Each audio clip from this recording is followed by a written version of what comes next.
എന്തുകൊണ്ടാണ് സ്കിന്ന് നന്നാവാൻ വേണ്ടി അല്ലെങ്കിൽ ശരീരം നന്നാവാൻ വേണ്ടി നമ്മൾ ധാരാളം വെള്ളം കുടിക്കണം എന്ന് പറയുന്നത്?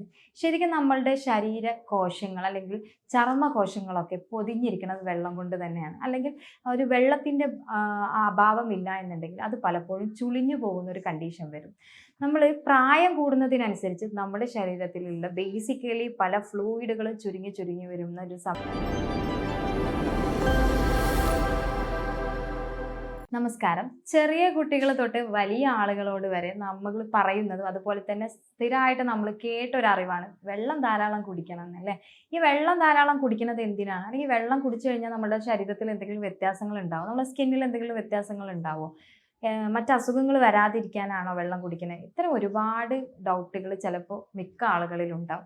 ഈ വെള്ളം കൂടി എങ്ങനെയാണ് നമ്മുടെ ശരീരത്തെ ബാധിക്കുന്നത്? ഇല്ലാതിരിക്കുമ്പോൾ ഇത് ശരീരത്തിൽ എന്തെങ്കിലും നടക്കുന്നുണ്ടോ, അല്ലെങ്കിൽ എന്തെങ്കിലും പ്രതികൂലമായിട്ട് നടക്കുന്നുണ്ടോ എന്നൊക്കെ നമുക്കറിയാം ഉള്ളൊരു ആകാംക്ഷ ഉണ്ടാവും മിക്ക ആളിലും. അപ്പോൾ ഇന്ന് നമ്മൾ സംസാരിക്കുന്നത് നമ്മൾ കൃത്യമായിട്ട് വെള്ളം കുടിച്ചു കഴിഞ്ഞാൽ നമ്മുടെ ശരീരത്തിൽ കാണിക്കുന്ന കുറച്ച് കാര്യങ്ങളാണ്. ഞാൻ ഡോക്ടർ ഹസീന, ഡോക്ടർ ബാസിൽ സോമിയോ ഹോസ്പിറ്റൽ, പാണ്ടിക്കാട്, മലപ്പുറം ജില്ല. എന്തുകൊണ്ടാണ് സ്കിന്ന് നന്നാവാൻ വേണ്ടി അല്ലെങ്കിൽ ശരീരം നന്നാവാൻ വേണ്ടി നമ്മൾ ധാരാളം വെള്ളം കുടിക്കണം എന്ന് പറയുന്നത്? ശരിക്കും നമ്മളുടെ ശരീര കോശങ്ങൾ അല്ലെങ്കിൽ ചർമ്മകോശങ്ങളൊക്കെ പൊതിഞ്ഞിരിക്കുന്നത് വെള്ളം കൊണ്ട് തന്നെയാണ്. അല്ലെങ്കിൽ ഒരു വെള്ളത്തിൻ്റെ അഭാവമില്ല എന്നുണ്ടെങ്കിൽ അത് പലപ്പോഴും ചുളിഞ്ഞു പോകുന്ന ഒരു കണ്ടീഷൻ വരും. നമ്മൾ പ്രായം കൂടുന്നതിനനുസരിച്ച് നമ്മുടെ ശരീരത്തിലുള്ള ബേസിക്കലി പല ഫ്ലൂയിഡുകൾ ചുരുങ്ങി ചുരുങ്ങി വരുന്ന ഒരു സമയത്താണ് നമ്മളെ ശരീരത്തിൽ കൊളജനൊക്കെ നഷ്ടപ്പെട്ടിട്ട് നമുക്ക് ചുളുക്ക് വരുന്നത്, അല്ലേ? അതൊരു പ്രായത്തിൻ്റെ ഘടകമാണെങ്കിൽ പോലും, അല്ലെങ്കിൽ പ്രായമായിട്ടുണ്ട് പക്ഷേ കറക്റ്റായിട്ട് ഏജ് തോന്നിക്കുന്നില്ല എങ്കിൽ പോലും അതിന് നമ്മുടെ ശരീരത്തിൽ നല്ല രീതിയിൽ നമ്മുടെ ശരീരത്തിന് വേണ്ട രീതിയിലുള്ള കാര്യങ്ങൾ ഉണ്ട് എന്നാണ് നമ്മൾ മനസ്സിലാക്കേണ്ടത്. അപ്പോൾ ഈ വെള്ളം കൂടി നമ്മുടെ ശരീരകോശങ്ങളെ അല്ലെങ്കിൽ ശരീരത്തിലെ സൗന്ദര്യത്തെ അല്ലെങ്കിൽ ശരീരം നല്ല രീതിയിൽ മൂവ് ചെയ്യുന്നതിന് എങ്ങനെയൊക്കെ സഹായിക്കും എന്നുള്ളതാണ് നമ്മൾ നോക്കാൻ പോകുന്നത്. നമ്മൾ സാധാരണ എത്ര വെള്ളം കുടിക്കണം ചോദിച്ചു കഴിഞ്ഞാൽ നമ്മൾ പൊതുവേ പറയാറുണ്ട് 3 ലിറ്റർ 4 ലിറ്റർ എന്നൊക്കെ. ശരിക്കും നമ്മളൊരു 8 മുതൽ 10-12 ഗ്ലാസ് വരെ നോർമലി നിങ്ങൾക്ക് കുടിക്കാം. ആ ഒരു വെള്ളത്തിന് നമുക്ക് നമ്മുടെ ഏജ് ഇപ്പോൾ ഒരു 50 കിലോ ഉള്ള ഒരാളാണെന്നുണ്ടെങ്കിൽ നമുക്കൊരു 2.5 ലിറ്റർ വരെ വെള്ളം കുടിക്കാം. ആ ഒരു രീതിയിൽ നിങ്ങൾക്ക് കീപ്പ് ചെയ്യാം. ഇനി അതൊന്നും പറ്റുന്നില്ലെങ്കിൽ മാക്സിമം ഒരു 8 ഗ്ലാസ് വെള്ളമെങ്കിലും കുടിക്കാം. ഇത് പറയുമ്പോൾ 8 ഗ്ലാസ് പോലും വെള്ളം കുടിക്കാത്ത പല ആളുകളും ഇന്നും ഉണ്ട് എന്നുള്ളതാണ്. അത് വളരെ പ്രയാസം നമ്മുടെ ബോഡിയിൽ പിന്നീട് ഉണ്ടാക്കും എന്നുള്ളത് മനസ്സിലാക്കും. പല ആളുകളുടെ ഒരു ഡൗട്ടുണ്ട്, നമുക്ക് ദാഹം ഉണ്ടാകുമ്പോൾ മാത്രമാണോ വെള്ളം കുടിക്കേണ്ടത്? ഒരിക്കലുമല്ല. നമ്മുടെ ശരീരത്തിൽ മെറ്റാബോളിസം നടത്തണം എന്നുണ്ടെങ്കിൽ ആവശ്യമായിട്ടുള്ള ഫ്ലൂയിഡ് വേണം. നമുക്കത് എക്സ്ട്രാ ഫ്ലൂയിഡ് ആയിരിക്കും. അപ്പോൾ അത് പുറത്തുനിന്ന് കൊടുക്കേണ്ട ഫ്ലൂയിഡ് നിർബന്ധമായിട്ടും നമ്മൾ പുറത്തുനിന്ന് എന്തായാലും കൊടുക്കണം എന്നുള്ളതാണ്. ഇനി ഈ ഫ്ലൂയിഡ് അല്ലെങ്കിൽ അത് വെള്ളമായിട്ട് തന്നെ കുടിക്കണം എന്നുണ്ടാവും. നമ്മുടെ ശരീരത്തിലോട്ട് എത്തുന്ന, ഉദാഹരണം പറയുകയാണെങ്കിൽ ഒരു 8 ഗ്ലാസ് വെള്ളം നമ്മൾ ഡെയിലി കുടിക്കുന്നത് അത് വെള്ളമായിട്ട് തന്നെ എത്തണമെന്നില്ല. അത് നമ്മൾ കുടിക്കുന്ന ചായയോ കാപ്പിയോ അല്ലെങ്കിൽ മറ്റ് ഡ്രിങ്ക്സുകളൊക്കെ ഡിപ്പെൻഡ് ചെയ്തിട്ടാണെങ്കിൽ പോലും അവിടെ നിന്ന് വരുന്നൊരു സൈഡ് എഫക്റ്റ് എന്ന് പറയുന്നത്, ഇപ്പം നമ്മൾ ഒരു 8 ഗ്ലാസ് വെള്ളത്തിൽ 4 ഗ്ലാസ് ചായയോ കോഫിയോ കുടിക്കുകയാണെങ്കിൽ നമുക്ക് വെള്ളം കുടിക്കുന്ന ഒരു ബെനിഫിറ്റ് അല്ല 4 ഗ്ലാസ് ചായ കുടിക്കുമ്പോൾ ഉണ്ടാകുന്നത്. അത് നമ്മുടെ ശരീരത്തിലുള്ള ഫ്ലൂയിഡിനെ പിന്നീട് എന്ത് ചെയ്യും, ഒരു നമ്മുടെ ശരീരത്തിന് ഇറുക്കം സംഭവിക്കുന്ന രീതിയിലാക്കും. സോ നമുക്ക് വീണ്ടും വെള്ളം എക്സ്ട്രാ വേണ്ട ഒരു സിറ്റുവേഷനാണ് വരും. ഈ വെള്ളം കുടിച്ചു കഴിഞ്ഞാൽ എന്തൊക്കെയാണ് സംഭവിക്കുന്നത്? നമ്മുടെ ശരീരത്തിൽ ആദ്യം ഡിറ്റോക്സിൻ പ്രോസസ്സ് നടക്കണം. അതായത് വേണ്ടാത്ത സാധനങ്ങൾ മൊത്തം യൂറിനിലൂടെ പാസ് ചെയ്യുക എന്നുള്ളത്. നമ്മൾ ശരീരത്തിൽ എത്ര കണ്ട് വെള്ളം കുടിക്കണതിനെ ഡിപ്പെൻഡ് ചെയ്ത്, അല്ലെങ്കിൽ എത്ര കണ്ട് യൂറിൻ പോകുന്നതിന് ഡിപ്പെൻഡ് ചെയ്തിട്ടാണ് നമ്മൾ വെള്ളം കുടിക്കേണ്ടത്. ശരീരത്തിൽ നിന്ന് ധാരാളം ശരീരത്തിൽ നിന്ന് ധാരാളം മൂത്രം പോകുന്നതിനനുസരിച്ച് നമ്മൾ നല്ല രീതിയിൽ വെള്ളം കുടിക്കണം എന്നുള്ളതാണ്. അപ്പോൾ മഴ സീസൺ ആകുമ്പോൾ ആർക്കും അത്ര വലിയ ദാഹം ഉണ്ടാവില്ല, അതുകൊണ്ട് വെള്ളം കുടിക്കില്ല. മിക്ക ആളുകളിലും നമുക്ക് മഴക്കാലത്ത് പോലും UTI വരാനുള്ള ഒരു റീസൺ ഇത് തന്നെയാണ്. വേനൽക്കാലത്ത് നമുക്ക് നന്നായിട്ട് ദാഹിക്കും, നമ്മൾ നന്നായിട്ട് വെള്ളം കുടിക്കും, നമുക്ക് സ്വെറ്റ് ഉണ്ടാവും, അതായത് വിയർപ്പ് നന്നായിട്ട് ഉണ്ടാവുന്നത് കൊണ്ട് തന്നെ കറക്റ്റായിട്ട് നമ്മുടെ ശരീരത്തിൽ നിന്ന് ഫ്ലൂയിഡ് പോകും. സോ നമുക്ക് ദാഹം ഓട്ടോമാറ്റിക്കലി വരും, വെള്ളം കുടിക്കും, അതൊരു പ്രോസസ്സായിട്ട് പോകും. പക്ഷേ പ്രത്യേകിച്ച് നമുക്ക് ഈ വിൻ്റർ സീസണിലും അതുപോലെ മഴ സീസണിലൊക്കെ ദാഹം വളരെ കുറവായിരിക്കും. അതായത് സ്വെറ്റ് പോകുന്നില്ല ശരീരത്തിൽ നിന്ന്, വിയർപ്പിൻ്റെ അളവ് കുറവാകുന്നത് കൊണ്ട് തന്നെ വെള്ളം കുടിക്കാൻ നമ്മൾ ടോട്ടലി മടി കാണിക്കും. അതും നമുക്ക് UTI പോലെയുള്ള അസുഖങ്ങളും മറ്റ് ബുദ്ധിമുട്ടുകളും പിന്നീട് വരും. സോ വെള്ളം കറക്റ്റ് കുടിക്കുന്നത് നമ്മുടെ ശരീരത്തിൽ എപ്പോഴും നിങ്ങൾ ശ്രദ്ധിക്കുക, നമ്മൾ വെള്ളം കുടിക്കുന്നത് കറക്റ്റ് നമ്മുടെ ശരീരത്തിലെ വിഷപദാർത്ഥങ്ങളെ പുറന്തള്ളാനുള്ള ഒരു പ്രോസസ്സാണ്. അങ്ങനെ ഒരു വിഷപദാർത്ഥത്തെ നമ്മുടെ ശരീരത്തിൽ നിന്ന് വെള്ളം വഴി നമ്മൾ പുറത്ത് തള്ളുന്നുണ്ടെങ്കിൽ നമുക്ക് അസുഖം വരാനുള്ളൊരു ടെൻഡൻസി വളരെ വളരെ കുറവായിരിക്കും. എന്ന് വിചാരിച്ചിട്ട് ഒരുപാട് വെള്ളം കുടിക്കുക എന്നുള്ളത് മാത്രമാക്കരുത്. വെള്ളം കുടിക്കുന്നതിൻ്റെ രീതിയും പല തരത്തിലാണ്. മിക്ക ആളുകളും നിന്നുകൊണ്ട് ഒരുപാട് വെള്ളം കുടിക്കുന്നത് കാണാം. ഒരിക്കലും നിന്നുകൊണ്ട് വെള്ളം ഒരുപാട് കുടിക്കുന്ന ഒരവസ്ഥ നിങ്ങൾ ഒഴിവാക്കുക. നമ്മൾ പലപ്പോഴും വെള്ളം കുടിക്കുന്നത് ഒരു തരത്തിൽ അതിൻ്റെ ഒരു ന്യൂട്രൽ ഫോം എന്ന് പറയുന്നത് നമ്മൾ ഇരുന്നു കൊണ്ട് പതുക്കെ ഓരോ സിപ്പപ്പ് എടുത്തിട്ടാണ് നമ്മൾ വെള്ളം കുടിക്കുന്നത്. ഒരുമിച്ച് വെള്ളം കുടിക്കുന്നത് കൊണ്ട് നമുക്ക് ഇന്നൊരു ദിവസം പെട്ടെന്ന് വെള്ളം കുടിച്ച് വിചാരിച്ചിട്ട് പ്രത്യേകിച്ച് പ്രയാസമൊന്നും ഉണ്ടാവില്ല. പക്ഷേ നമ്മൾ മുമ്പ് പറഞ്ഞ പോലെ അതിൻ്റെ ഒരു രീതിയിൽ വെള്ളം കുടിക്കുകയാണെങ്കിൽ അതിൻ്റെ ഒരു ബെനിഫിറ്റ് ബോഡിയിൽ ഉണ്ടാവും എന്നുള്ളതാണ്.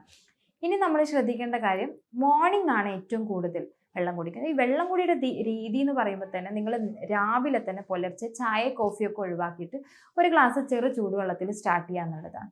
ഈ ചെറു ചൂടുവെള്ളത്തിൽ സ്റ്റാർട്ട് ചെയ്യുന്നതിൽ ഒരു ടീസ്പൂൺ തേനോ അതല്ലെങ്കിൽ ഒരു 3-4 ഡ്രോപ്സ് നാരങ്ങ നീര് ഒഴിച്ച് കുടിക്കുകയാണെങ്കിൽ അതിൻ്റെ റിസൾട്ട് നിങ്ങളുടെ സ്കിന്നിൽ പെട്ടെന്ന് കാണാൻ പറ്റും. ഇനി നമ്മളങ്ങനെ വെള്ളം കുടിച്ചു കഴിഞ്ഞ് രാത്രി ഏകദേശം ഒരു 7 മണി വരെ നമ്മൾ വിചാരിക്കുന്ന രീതിയിൽ ഒരു കണക്കിലെത്തുന്നത് വരെ നമ്മൾ ശരീരത്തിന് വെള്ളം കൊടുത്തുകൊണ്ടിരിക്കുക. അതിനെപ്പോഴും നമ്മൾ പറയാറുള്ളത്, നമുക്ക് ഒരു എയിം ഉണ്ടാവണം. ഇത്ര സമയത്തിൻ്റെ ഉള്ളിൽ ഞാൻ ഇത്ര വെള്ളം കുടിക്കും എന്നുള്ള ഒരു എയിം ഉണ്ടാവണം. അതുപോലെ തന്നെ ആ വെള്ളം കുടിക്കുന്ന ബോട്ടിൽ വളരെ വളരെ പ്രാധാന്യമുള്ളതാണ്. പരമാവധി നിങ്ങൾ പ്ലാസ്റ്റിക് ബോട്ടിലുകൾ ഒഴിവാക്കിയിട്ട് സ്റ്റീലിൻ്റെ ബോട്ടിലുകൾ ഉപയോഗിക്കാൻ ശ്രമിക്കുക. സോ അതിൽ കോപ്പർ അടങ്ങിയിട്ടുണ്ട്.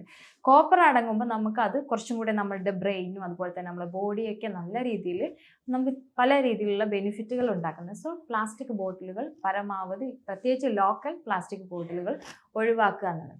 ഇനി മോർണിംഗ് വെള്ളം കുടിക്കേണ്ട രീതി, മോർണിംഗ് സ്റ്റാർട്ട് ചെയ്തിട്ട് ഒരു 7 o'clock വരെയൊക്കെ നിങ്ങൾ നല്ല രീതിയിൽ വെള്ളം കുടിക്കുക. ദെൻ ആഫ്റ്റർ നിങ്ങൾക്ക് അത്യാവശ്യമായിട്ടുള്ള വെള്ളം കൂടി മാത്രം ഉണ്ടാക്കുക. അതല്ലെങ്കിൽ നിങ്ങൾക്ക് മൂത്രശങ്ക നിങ്ങളുടെ നല്ല ഉറക്കത്തെ നിങ്ങൾ ബാധിക്കും.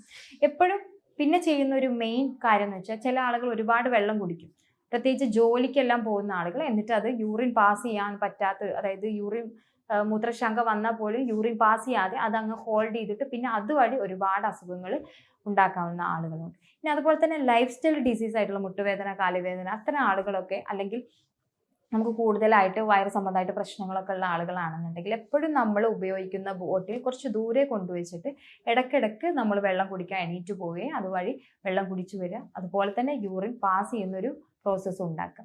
ഇതൊക്കെ തന്നെ ശരീരത്തിൽ ഇങ്ങനെ വെള്ളം കുടിയുടെ ഒരു പങ്ക് നമ്മൾ സ്ഥിരമായിട്ട് കൊണ്ടുവരികയാണെങ്കിൽ അതിൻ്റെ ഒരു മാറ്റം കാണും. പക്ഷെ ഇനി എങ്ങനെയാണ് നമ്മുടെ ശരീരത്തിൽ ഓരോ ഭാഗത്തിനും വെള്ളം അത്യാവശ്യമാണ്. വെള്ളം കുടിയുടെ കുറവ് 2 ദിവസം ഉണ്ടായാൽ നിങ്ങളെ കണ്ണിന് ചുറ്റും കറക്റ്റായിട്ട് കറുപ്പ് നിറം, ബ്ലാക്ക് ഡിസ്കളറേഷൻ വരും. കണ്ണിന് ചുറ്റും കറുപ്പ് വരുന്നത് മെയിനായിട്ട് വാട്ടർ കണ്ടന്റ് കുറവാണെങ്കിൽ പോലും അതിന് പല പല റീസൺസ് ഉണ്ട്. മേ ബി ഉറക്കക്കുറവാവാം, അതല്ലെങ്കിൽ കൂടുതൽ സ്ട്രെസ് എടുക്കുന്ന ആളാണ്, സിസ്റ്റം യൂസ് ചെയ്യുന്ന ആളുകൾ. അപ്പോൾ അതെല്ലാം വിട്ടിട്ട് നോർമലി ഉള്ളവരാണെങ്കിൽ ഇത്രയും കണ്ടീഷൻ ഉണ്ടാവും. സോ വെള്ളം കുടിയുടെ കണ്ടന്റ് കുറഞ്ഞൊന്ന് നിങ്ങൾ പരമാവധി മനസ്സിലാക്കും. അപ്പോൾ അതിനനുസരിച്ച് ഓവർകം ചെയ്യാം. ഇനി രണ്ടാമത്തെ കാര്യം ശ്രദ്ധിക്കേണ്ടതെന്ന് വെച്ചാൽ, വെള്ളം കുടി കുറച്ച് അധികം ആയിക്കഴിഞ്ഞാൽ, അതായത് അത്യാവശ്യം ബോഡിയിൽ വരികയാണെങ്കിൽ നമ്മുടെ ചർമ്മം പ്രായം കൂടുന്നതിനനുസരിച്ച് നമ്മുടെ കണ്ണുകൾക്ക് സൈഡിലും അതുപോലെ ഇവിടെ ഒരു ലഫ് ലൈൻ ഇരിക്കും, നമ്മൾ ചിരിക്കുമ്പോൾ കാണുന്ന ഒരു ലൈൻ, അതിൽ വരുന്ന ചുളിവുകളൊക്കെ പരമാവധി നമുക്ക് കുറക്കാൻ പറ്റും. അപ്പോൾ മാക്സിമം നിങ്ങൾ എന്ത് ചെയ്യുക, ആ ലൈൻസുകളൊക്കെ പരമാവധി കുറക്കാൻ വേണ്ടിയിട്ടെങ്കിലും നിങ്ങൾ ഡെയിലി വെള്ളം കുടിക്കുന്ന ഒരു ശീലം ഉണ്ടാക്കും. മൂന്നാമത്തത് തന്നെ, നമുക്ക് നല്ല രീതിയിൽ നമ്മുടെ ശരീരത്തിൽ നിന്ന്, ഇപ്പോൾ ഉദാഹരണമായിട്ട് ഒരു മോശം പോകാനുള്ള ബുദ്ധിമുട്ടാണെങ്കിലും അതല്ല യൂറിൻ പാസ് ചെയ്യാനുള്ള ബുദ്ധിമുട്ടാണെങ്കിലും ഒക്കെ നമുക്ക് ധാരാളം വെള്ളം കുടിക്കുന്നതിലൂടെ ഒരു പരിധി വരെ ക്ലിയർ ചെയ്യാൻ പറ്റും. സ്കിന്നിൽ പ്രോബ്ലംസ് ഉള്ള ആൾ, ഫാറ്റി ലിവർ ഉള്ള ആളുകൾ, ഗ്യാസ്ട്രിക് ബുദ്ധിമുട്ടുള്ള ആളുകളൊക്കെ തന്നെ കൂടുതൽ, അതായത് ഭക്ഷണം കഴിക്കുന്നതിൻ്റെ ഒരു 1/2 hour നന്നായിട്ട് ഭക്ഷണം കഴിക്കും. വെയിറ്റ് കുറക്കുന്ന ആളുകളും അത്തരത്തിലൊരു കാര്യങ്ങൾ ചെയ്യും.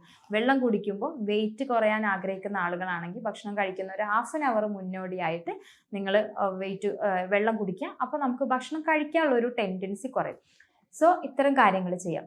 ഇനി ഈ വെള്ളം തന്നെ കുടിക്കണോ, അതല്ല വേറെ എന്തെങ്കിലും വെള്ളം കുടിച്ചാൽ മതിയോ ഡോക്ടർ, അങ്ങനെയൊക്കെ ചോദിക്കുന്ന ഒരുപാട് ആളുകളുണ്ട്. അല്ലെങ്കിൽ വെള്ളം കുടിക്കാൻ നിൽക്കുമ്പോൾ ഛർദ്ദിക്കാൻ വരികയാണെന്ന്, അത്തരം ആളുകൾക്ക് നമുക്ക് വെള്ളത്തിൻ്റെ ഫ്ലേവർ മാറ്റിയിട്ട് ചെയ്യാം. ചെറിയ രീതിയിൽ ഒരു ചെറിയ പോർഷൻ നമ്മൾ കറുവപ്പട്ട ഇട്ടിട്ട് വെള്ളം വെട്ടി തിളപ്പിച്ചിട്ട് കുടിക്കുന്ന വെള്ളം അതാക്കുകയാണെങ്കിൽ ഒരു പരിധിവരെ നമുക്ക് ഗ്യാസ്ട്രിക് ബുദ്ധിമുട്ടുകൾ, വെയിറ്റ് ലോസ്, അതുപോലെ തന്നെ വയറ് സംബന്ധമായിട്ട് അസ്വസ്ഥത, ഇതൊക്കെ തന്നെ കുറക്കാൻ സാധിക്കും. രണ്ടാമത്തെ കാര്യം, തുളസിയുടെ ഇല, ഒരു 1 മുതൽ 3 തുളസിയുടെ ഇല വെട്ടി തിളപ്പിച്ചിട്ട് ഒരു ലിറ്റർ വെള്ളം 1.5 ലിറ്റർ ആക്കിയിട്ട് നമുക്ക് ഡെയിലി യൂസ് ചെയ്യാം. പുതിന ഇല ഇട്ട് തിളപ്പിക്കുന്ന വെള്ളം കുടിക്കുന്നത് വളരെ നല്ലതാണ്. ഇനി നമുക്ക് ജ്യൂസ് ഐറ്റംസ് ആയിട്ടും നമുക്ക് വളരെ, അതായത് അനാറ്, അതുപോലെ തന്നെ ഓറഞ്ച്, മുസമ്പി, ഇതെല്ലാം ജ്യൂസ് ഐറ്റംസ് കുടിക്കാം. നെല്ലിക്ക ജ്യൂസ് കുടിക്കുന്നതും നമുക്ക് ജ്യൂസിന്റെ എഫക്റ്റും അതുപോലെ തന്നെ വെള്ളത്തിന്റെ ഒരു പവറും കൂടെ ശരീരത്തിലോട്ട് വരും. സോ ഇതെല്ലാം തന്നെ വെള്ളം കുടിക്കുന്നതിലൂടെ ശരീരത്തിൽ നല്ല രീതിയിൽ ഒരു മാറ്റം കൊണ്ടുവരാൻ സഹായിക്കുന്ന കാര്യങ്ങളാണ്. ഹോൾ ടോട്ടലി നമ്മൾ കറക്റ്റായിട്ട് പറയുകയാണെങ്കിൽ നമുക്ക് ഭക്ഷണം ഇല്ലാതെ നമുക്ക് കറക്റ്റായിട്ട് 1-2 ദിവസമൊക്കെ നമുക്ക് ശരീരത്തെ കൊണ്ടുപോകാൻ പറ്റുമെങ്കിൽ ഫ്ലൂയിഡ് ഇല്ലാതെ ഒരിക്കലും തന്നെ നമുക്ക് കൊണ്ടുപോകാൻ പറ്റില്ല. സോ നല്ല ചർമ്മം അല്ലെങ്കിൽ നല്ല ശരീരം വേണമെന്നുണ്ടെങ്കിൽ തീർച്ചയായിട്ടും നമുക്ക് നല്ല രീതിയിലുള്ള വാട്ടർ ഇൻടേക്ക് അത്യാവശ്യമാണ്. അതും നല്ല വെള്ളം കുടിക്കുക എന്നുള്ളതാണ്. ജീരകം യൂസ് ചെയ്തിട്ട് വെള്ളം കുടിക്കാം, നിങ്ങൾക്ക് ഉലുവ വെള്ളം കുടിക്കാം. അങ്ങനെ നമ്മൾക്ക് തന്നെ നമുക്ക് അവൈലബിൾ ആയിട്ടുള്ള കാര്യങ്ങൾ വെച്ചിട്ട് നമുക്ക് വെള്ളം കുടിക്കുന്നത്, നല്ല വെള്ളം കുടിക്കുന്നത് ശരീരത്തിലുള്ള വേസ്റ്റ് പ്രൊഡക്റ്റുകളെ പുറന്തള്ളാനും ഒരുപാട് ഹെൽത്ത് വൈസ് നമുക്ക് നല്ല ബെനിഫിറ്റ് കിട്ടാനും അതുപോലെ തന്നെ നമുക്ക് ശരീരത്തിലുള്ള ഗുണങ്ങൾ, അത് നമ്മൾ നല്ല സൗന്ദര്യമാവട്ടെ, അതല്ലെങ്കിൽ പ്രായം കൂടുമ്പോൾ വരുന്ന ചുളിവുകളാവട്ടെ, കണ്ണിന് ചുറ്റുമുള്ള ചുളിവുകളാവട്ടെ, നമുക്ക് ഒരു ഡിസ്ട്രെസ്, അതായത് ഭയങ്കരമായിട്ട് ഉറക്ക പ്രശ്നം വരിക, അതല്ലെങ്കിൽ മാനസികമായിട്ട് ഏകാന്തത അനുഭവിക്കുന്ന ഒരു കണ്ടീഷൻ, ഡിപ്രഷൻ, ആ രീതിയിലൊക്കെ നമ്മൾ നന്നായിട്ട് വെള്ളം കുടിക്കുക. പിന്നെ മിക്ക കുട്ടികളും പറയാറുണ്ട് നമ്മൾ ഭയങ്കര ക്ഷീണമായിട്ട് ക്ലാസ്സിലൊക്കെ ഉറങ്ങിപ്പോകുന്ന കുട്ടികളൊക്കെ ഉണ്ട്. അത്തരം കുട്ടികൾക്കോട് പറയാനുള്ളത് വെള്ളം നന്നായിട്ട് കുടിക്കുമ്പോൾ നമുക്ക് ഓക്സിജൻ ലെവൽ ഇമ്പ്രൂവ് ആവും.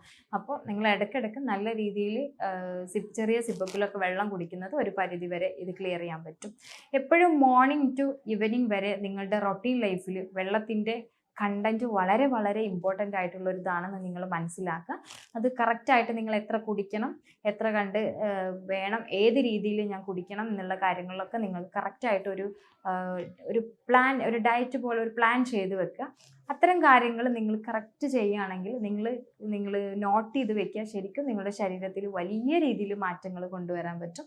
അത് നിങ്ങളുടെ ഫേസിലാണെങ്കിലും അതുപോലെ തന്നെ മറ്റ് ശാരീരികമായിട്ടുള്ള ഭാഗങ്ങളിലാണെങ്കിലും അതുപോലെ തന്നെ കറുപ്പ് നിറത്തിൽ കാണുന്ന നമ്മുടെ പല റീസണും ഹോർമോൺ ഇംബാലൻസ് ആണെങ്കിൽ പോലും വെള്ളം കൂടിയുടെ കണ്ടന്റ് അല്ലെങ്കിൽ ഫ്ലൂയിഡിന്റെ കണ്ടന്റ് കുറയുന്ന അവസരത്തിൽ വരുന്ന ഡാർക്ക് കളറുകളെല്ലാം നമുക്ക് ഒരു പരിധിവരെ മാറ്റി നിർത്താൻ പറ്റും.